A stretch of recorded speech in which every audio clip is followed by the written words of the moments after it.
Assalamualaikum. I am Sumbul Zehra from Sir Syed Government Girls College with the support and guidance of our worthy principal Professor Khalda Parveen and with the huge response of my students. Today I am here again to deliver lecture on mutual induction. Now let's start with our topic which is mutual induction.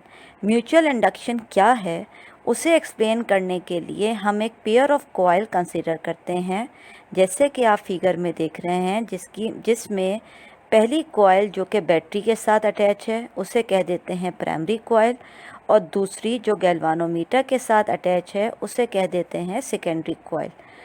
और rheostat जो कि resistance को very कर रहा है और जिसकी वजह से करंट फ्लो करेगा।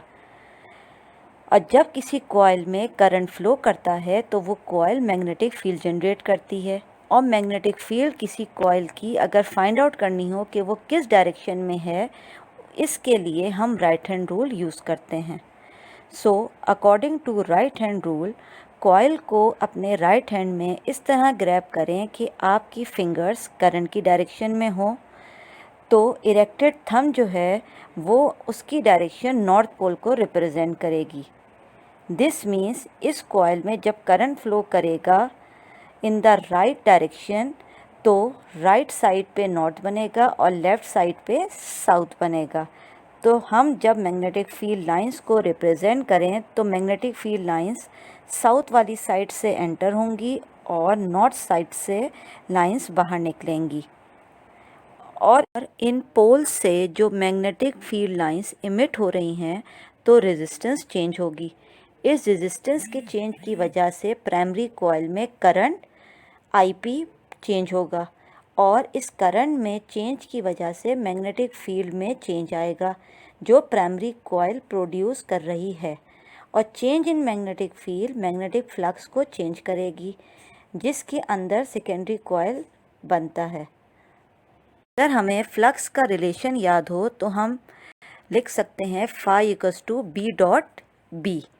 तो यहाँ पे बी जो मैग्नेटिक फील्ड चेंज होती है due to change in current in the primary coil, then according to Faraday's law, अगर किसी कंडक्टर को या कॉइल को चेंज इन मैग्नेटिक फ्लक्स में रख दिया जाए तो उसमें ईएमएफ इंड्यूस होती है।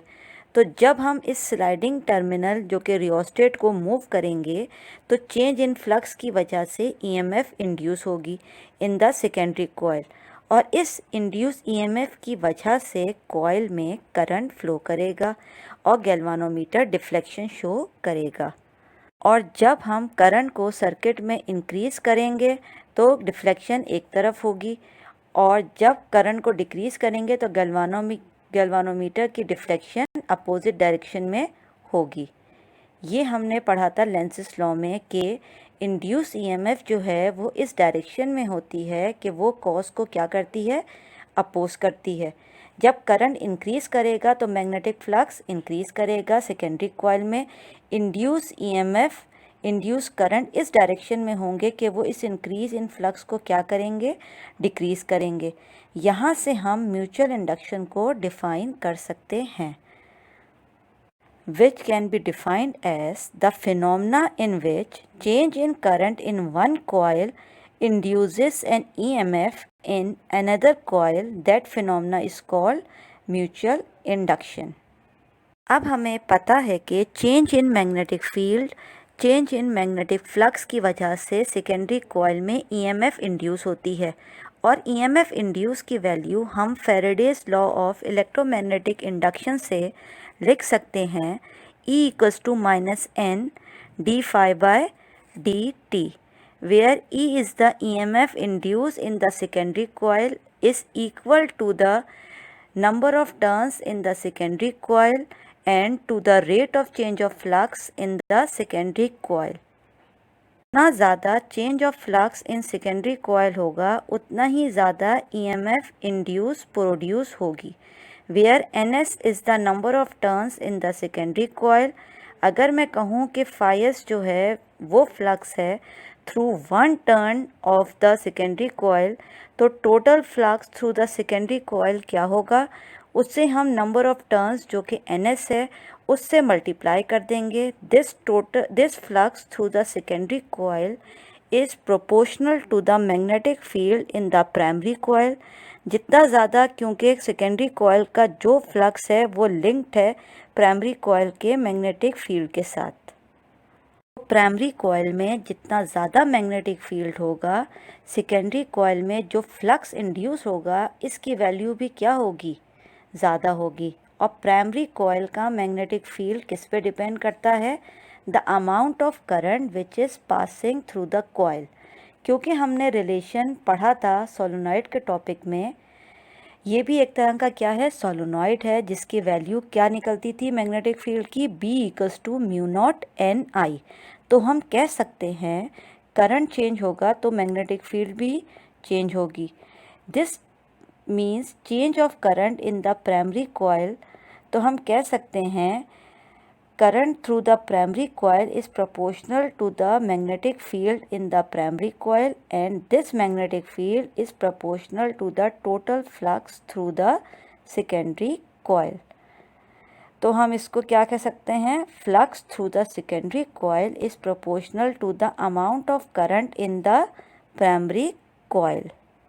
अगर प्राइमरी में करंट ज़्यादा होगा तो सेकेंडरी में जो फ्लक्स इंड्यूस्ड होगा वो क्या होगा, ज़्यादा होगा। अगर प्राइमरी में करंट कम होगा तो सेकेंडरी में फ्लक्स इंड्यूस क्या होगा, कम होगा। So now we can write NS phi S directly proportional to IP। अगर साइन ऑफ प्रोपोर्शनलिटी को रिमूव करेंगे तो हमारे केस में NS phi S equals to MIP, from where value of M equals to NS phi S upon IP, where it is known as mutual inductance of two coils। This value of mutual inductance depend करती है दोनों coils के cross sectional area के ऊपर, दोनों coils के दरमियान distance पर, कोर के मटेरियल पर, वो मटेरियल जिस पे वायर वूंड किया गया है, और fourth one is the number of turns per unit length of wire. अगर हम इक्वेशन 1 को रीराइट करें तो ES equals to minus del NS phi S upon del T, which is equation number 4। Negative sign is the direction of induced EMF is such that it opposes the change of current in the primary coil। So फिर हम यहाँ पे NS phi S की value equation 2 से यहाँ पे रखते हैं, which is ES equals to minus del MIP upon del T, which is equation number 5। जैसा कि हमने स्टार्ट में देखा था कि सेकेंडरी कॉइल में जो करंट प्रोड्यूस होता है, इंड्यूस करंट, वो अपोजिट है किससे, प्राइमरी कॉइल के करंट से। जब इस कॉइल में करंट प्रोड्यूस होगा सेकेंडरी में वो अपोज करेगा प्राइमरी के करंट को, क्योंकि उसका मैग्नेटिक फील्ड प्राइमरी कॉइल से क्या बनता है, अपोजिट बनता है। तो यहाँ भी नेगेटिव साइन को इग्नोर कर दें तो यहाँ इक्वेशन क्या बन जाएगी, E equals to minus E equals to M del IP upon del T। यहाँ नेगेटिव साइन को इग्नोर कर दें तो इक्वेशन क्या बन जाएगी, ES equals to M del IP upon del T। EMF induced in the secondary coil is proportional to the rate of change of current in the primary coil। अगर rate of change of current in the primary coil ज़्यादा होगा तो EMF induced in the secondary coil is more, और अगर rate of change of current in the primary coil कम होगा तो EMF induced in the secondary coil क्या होगी, कम होगी। So now we can write the formula of mutual inductance as M equals to ES upon del I by del T, which is defined as mutual inductance is the ratio of the EMF induced in the secondary coil to the rate of change of current in the primary coil। अगर unit लिखना चाहें तो mutual inductance के unit क्या हैं, Henry. 1 Henry किसके equal है, 1 volt by 1 ampere per second.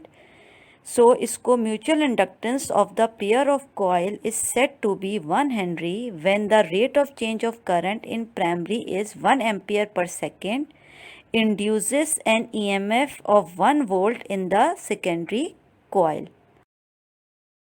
So that's all for today. Thank you so much.